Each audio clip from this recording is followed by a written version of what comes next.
Bendi Mataram bagian ke-179.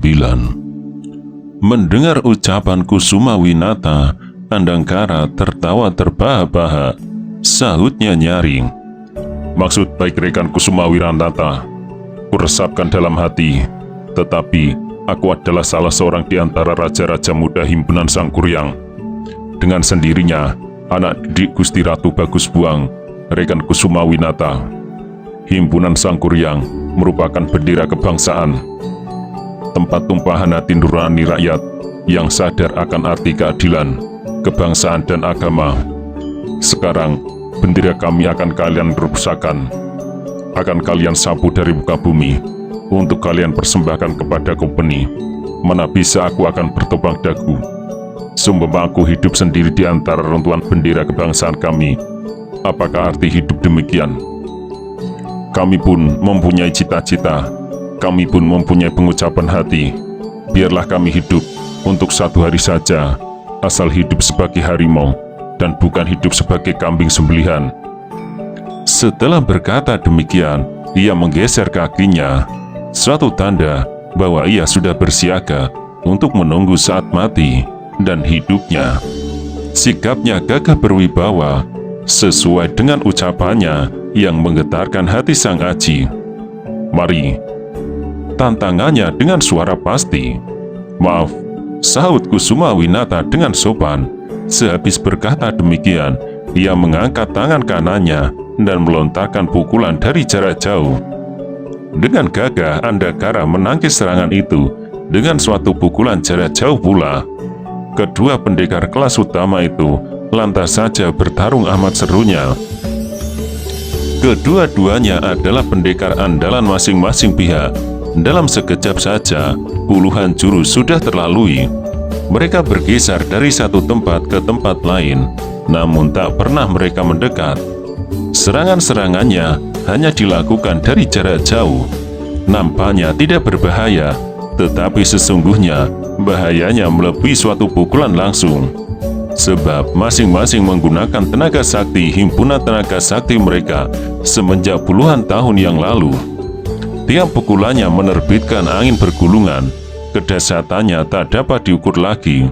Seumpama mengenai sebuah rumah, sebentar saja akan runtuh berguguran. Tatang Sotani dan rekan-rekannya, demikian pula Endor Permanasari dan sekutunya, adalah pendekar-pendekar yang sudah memiliki keahliannya masing-masing.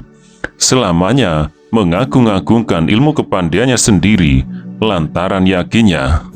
Tapi begitu menyaksikan pertarungan mereka, semua kagum. Andagara menggunakan pukulan-pukulan keras, sedang Kusumawinata lembek serta lunak. Cara bertarungnya pun terbuka dan mengutamakan serangan terus-menerus tiada hentinya. Suatu kali mereka berbenturan, kemudian melompat mundur meregang beberapa langkah. Mereka lantas berdiam diri mengawasi gerak mata masing-masing. Dari kepala mereka tersembullah asap putih ke udara. Itulah suatu tanda bahwa mereka baru saja habis mengeluarkan tenaga sakti secara berlebih-lebihan. Kalau begini terus cara mereka bertempur, pastilah kedua-duanya akan roboh sendiri sebelum matahari mencapai tengah. Sang Aji jadi gelisah, matanya yang tajam segera melihat kelelahan Andagara. Sebaliknya, walaupun tenaga sakti Kusumawinata sudah terkuras habis-habisan, namun masih saja ia nampak segar bugar. Aki Andagara terluka lengannya, sedikit banyak mengganggu pemusatan tenaga, pikir Sang Aji. Lagi pula dia habis bertempur secara berurut-urutan. Kalau kalah sudahlah semestinya, tetapi kalau seorang kesatria semacam dia sampai tewas, bukankah dunia ini akan kehilangan sebuah ratna yang tak ternilai harganya? Biar bagaimana aku harus maju. Memperoleh pikiran demikian, Sang Aji segera mengecangkan ikat pinggangnya. Lengan bajunya yang tadi kena robek digulungnya rapi. Ia sudah hendak melesat turun ke dalam gelanggang. Tiba-tiba terjadilah suatu perubahan. Di tengah sorak-sorai bergemuruh, serangan Kusuma Winata tiba-tiba berubah. Kedua tangannya naik turun dengan cepat, tapi Luna seakan-akan tak bertenaga. Nampaknya seperti kanak-kanak bermain-main. Sebenarnya berbahaya luar biasa, sebab itulah yang dinamakan pukulan Luna dari jauh. Tiada suara yang sekali, tetapi tiba-tiba sudah menghantam sasaran yang dikendaki.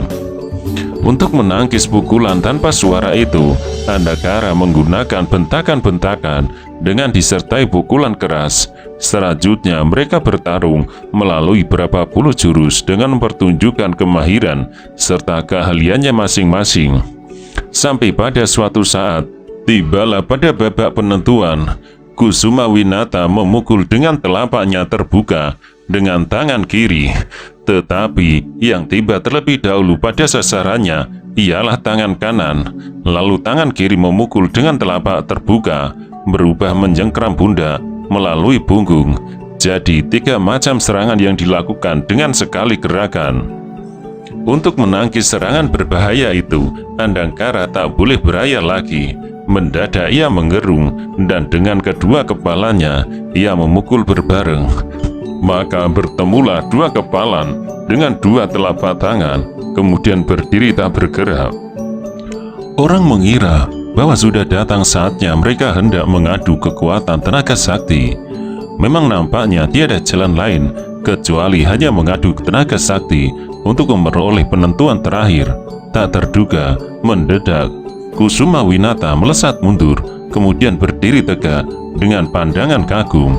Setelah itu membungkuk hormat, seraya berkata, "Benar-benar aku merasa takluk. Dengan ini, terimalah hormatku." Mana bisa, saut Andakara dengan tertawa gelak. "Rekan Kusuma Winata sama sekali belum kalah." Dengan tersenyum, Kusuma Winata berkata membelas, "Tuanku Andakara merasa tidak mengalahkan aku?" "Tidak. Dengan sebenarnya, aku sudah kalah. Memang nampaknya seimbang, atau katakan saja sama kuat. Tetapi tuanku habis bertempur melawan 7 orang, sedangkan aku dalam keadaan segar bugar. Kalau sama-sama kuat, bukankah aku sudah kalah seurat?" Mendengar kata-kata Kusuma Winata, harga murid Mandalagiri naik setingkat di depan mata sang Aji. Adi seperguruan Kusuma Winata, masih 3 orang lain lagi yang belum mengadu kekuatan: Nanang Atmaja, Brata Manggala, dan Tantang Rusumaja. Dengan pernyataan kalah Kusuma Winata, itu berarti pula bahwa ketika di seperguruannya tidak perlu maju lagi ke gelanggang. Maka diam-diam sang Aji berpikir, tak kukira bahwa anak murid pendekar Watu Gunung berjiwa kesatria. Kalau mau dengan mudah, Aki Andakara dapat ditumbangkan oleh ketiga adik seperguruannya. Tenaga sakti Aki Andakara terang sekali sudah nyaris habis. Kalau begitu, bunyinya, maginya tadi hanya seolah-olah hendak menuntut pertanggungjawaban atas matinya rakyat Jawa Barat. Sebenarnya hanya suatu sandiwara belaka. Dia bahkan memberi kesempatan kepada Aki Andakara untuk menyatakan cita-cita luhurnya di depan para pendekar lainnya. Semenjak berguru kepada Wiropati, sang Aji dididik untuk menghargai jiwa kesatria. Maka kesannya kini terhadap Kusuma Winata beserta adik-adiknya seakan-akan dari kalangannya sendiri. Dalam pada itu, tenaga jasmani Andakara benar-benar sudah melampaui batas kemampuannya. Dari ubun-ubunnya, asap putih nampak mengepul-ngepul, kena cerah pegunungan. Seluruh tubuhnya bermandikan keringat. Ia nampak kunyuk pula, meskipun masih gagah berwibawa. Pendekar-pendekar di pihak lawan yang masih mempunyai harga diri merasa tidak pantas menantang bertanding untuk menentukan keputusan terakhir. Seumpama menang pun rasanya tidak ada harganya. Tetapi ternyata tidak semua pendekar di pihak lawan berpaham demikian. Mendadak saja terdengarlah suara seruan nyaring. "Hei, anak murid Mandalagiri sudah menyerah? Nah, biarlah kini aku bermain-main dengan Andakara." Dialah yang tadi gembar-gembor menganjurkan agar menyembelih semua anggota himpunan Sang Kuryang. Namanya Kasasmita. pimpinan pasukan anak murid Gunung Gembol. Perawakan orang itu pendek buntet, berjambang tebal, bermuka kehitam-hitaman. Suaranya keras bagaikan kaleng kena tendang. Dan mendengar bunyi perkataannya, semua orang menoleh kepadanya. Andangkara mendongkol akan kelicikannya. Ia mengerling tajam padanya. Katanya di dalam hati, kalian kurcaci-kurcaci dari Gunung Gembol, masa ada harganya bertanding melawan aku? Tapi hari ini, memang akulah yang sial. Kalau tadi aku runtuh di tangan anak murid Mandalagiri, tak mengapalah. Tapi, kalau aku tewas di tangan manusia licik itu, manusia yang hendak mengeduk keuntungan selain diriku, terjepit di pojokan begini, alangkah penasaran hatiku. Alisnya yang putih terus saja berdiri tegak, meskipun ruas-ruas tulangnya kini terasa menjadi nyeri. Namun sekali tergugah semangatnya, ia lantas membentak, "Pengecut, ayo maju!" Semua orang tahu Andangkara sudah lelah, walaupun masih garang, namun parasnya nampak kunyuh. Diam-diam Kastasmita girang, serta bersyukur dalam hati, seolah-olah seorang pendekar yang mengenakan kunci penentuan. Ia melangkah dengan langkah pasti, tiba-tiba berputar berlingkaran, lalu menghantam punggung lawan. Andangkara memiringkan tubuhnya, kemudian kakinya menyapu dengan dahsyat. Ternyata dengan gesit, ia dapat mengelak, kemudian bermain berlompat-lompatan, berlingkaran sambil sekali menyerang dengan pukulan-pukulan keras. Diperlakukan demikian, lambat laun tenaga Andangkara terkuras habis, pandang matanya sudah mulai gelap. Dunia seolah-olah berputar balik, telinganya menjadi benggung. Sekonyong-konyong ia memuntahkan darah segar. Lantaran tak tahan lagi, ia duduk setengah bersimpuh. Sudah barang tentu Kastasmita girang bukan main. Dengan gelak tawa ia membentak, "Andangkara, nah, hari ini tibalah saatmu mampus oleh pukulanku. Lihat yang terang, supaya jangan mengira aku berlaku licik." Melihat keadaan Andangkara tidak mungkin dapat bergerak lagi, timbullah aksi Kartasasmita hendak sedikit memamerkan kepandaiannya. Dengan menjejak tanah, ia melesat ke udara dan dari atas menghantam dengan sekuat tenaga sambil memekik keras. Semua orang terkesiap. Sang Aji segera bermaksud hendak melompat ke dalam gelanggang menolong Andangkara. Sekonyong-konyong ia melihat Andangkara mengangkat tangan kanannya miring ke atas dengan gaya yang sangat indah. Itulah tangkisan maut untuk menjaga serangan dari atas. Benar juga, Kartasasmita yang sudah terlanjur mengapung di udara tak dapat menarik serangannya kembali. Segera terdengar suaranya menyusul. Krak, krak, krak. 3 kali berturut-turut lengan Kartasasmita kena terpatahkan dengan sekaligus oleh ilmu cengkraman Andangkara. Tubuhnya turun tak terkendalikan lagi. Menyusul lagi suara tulang patah. Ini tulang pahanya patah remuk, dan dengan suara gedebukan Kartasasmita jatuh di samping Andangkara tak berkutik lagi. Bukan main kagum semua orang yang menyaksikan kegagahan dan keperkasaan Andangkara. Selagi dalam keadaan setengah hidup dan setengah mati saja, ternyata ia masih sanggup mematahkan serangan lawan yang berbahaya. Maka diam-diam mereka memuji di dalam hati. Sebaliknya, yang kehilangan pamor adalah semua anak murid pergunungan Gunung Gembol. Sebab Kartasasmita adalah murid golongan atas. Ilmu kepandaiannya hanya 2 tingkat di bawah gurunya. Di dalam penggerebekan itu, ia memegang peranan nomor 3 di samping 2 kakak seperguruannya. Sekarang Kartasasmita menggeletar di samping musuh tanpa bisa berkutik sedikit pun, dan tiada seorang pun yang berani mengambil atau menolong membangunkannya. Baru setelah berjalan beberapa waktu lamanya, seorang laki-laki berawakan tinggi besar masuk ke dalam gelanggang. Dialah kakak seperguruan Kartasasmita nomor 2, bernama Jajang Kartamanggala. Matanya bulat menyala, berbibir tebal, serta berkumis. Dengan menjejak tanah, Kartasasmita melesat ke udara dan dari atas menghantam Andangkara dengan sekuat tenaga sambil memekik keras. Kira-kira 20 langkah dari Andangkara, dia berhenti mengamat-ngamati lalu mendepak sebuah batu sambil membentak mengguru. "Bangsat Andangkara, dahulu hari aku pernah kau malukan di depan umum. Nah, hari ini biarlah aku membuat perhitungan. Ayo maju." Dengan pertanyaan itu, tahulah semua orang bahwa Jajang Kertamanggala dahulu pernah kalah bertanding melawan Andangkara. Kini merebut kehormatannya lagi, hendak membuat perhitungan di depan umum, mumpung Andangkara masih hidup. Dalam pada itu, batu yang ditendangnya tadi melesat dan menyambar dahi Andangkara. Dahi Andangkara lantas saja menyemburkan darah. Peristiwa itu benar-benar mengejutkan setiap orang yang menyaksikan. Kenapa Andangkara tak dapat mengelakkan atau menangkis?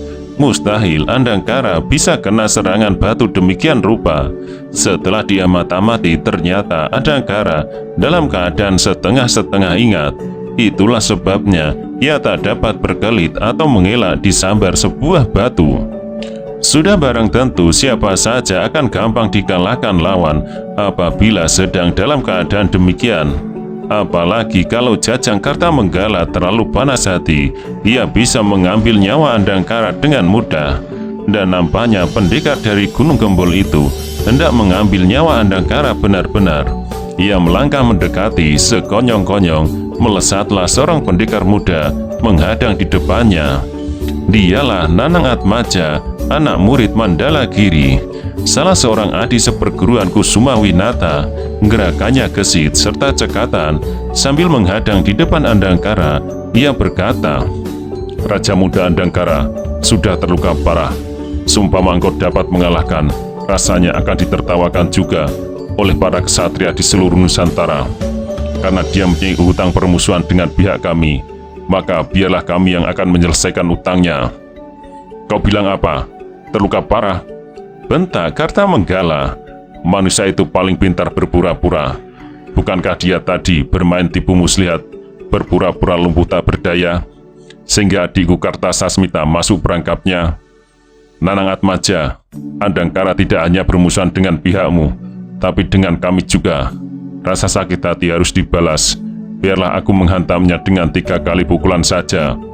Kalau dia masih saja hidup, itulah keuntungannya." Tetapi Nanang Atmaja tidak menyetujui maksud Jajang Kertamanggala. Andangkara adalah seorang raja muda, namanya harum, gagah perkasa, sehingga ditakuti lawan dan kawan. Kalau sekarang harus tewas seperti anjing kena gebuk di depan mata para kesatria, bukankah patut disayangkan? Maka ia berkata, "Jajang Kertamanggala, tiap orang tahu ilmu pukulan Gunung Gembul yang termasyhur di seluruh jagat.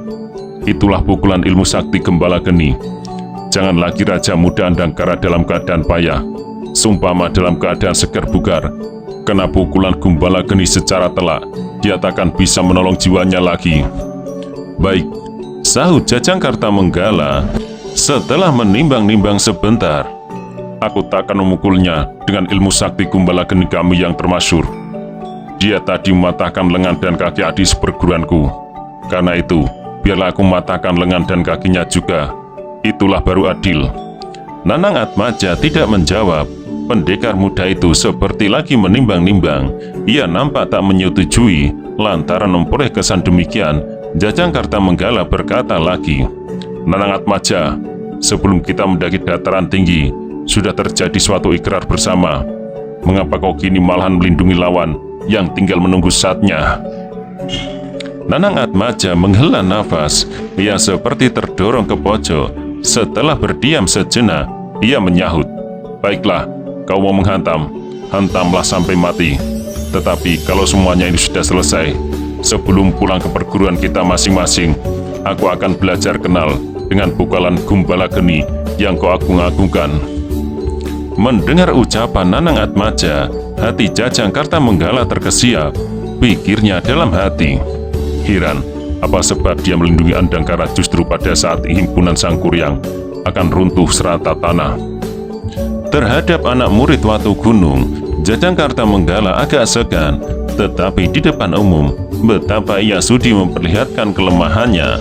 Maka dengan mengulum senyum merendahkan, dia menyahut, "Kau boleh mengaku sebagai ahli waris ilmu sakti Resi Buddha Wisnu yang terkenal di seluruh jagat.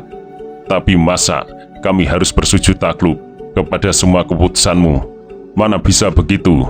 Dengan tak langsung, Jajang Kartamanggala sudah menyinggung nama baik Resi Buddha Wisnu yang dianggap sebagai titisan Dewi Suci pada zaman itu.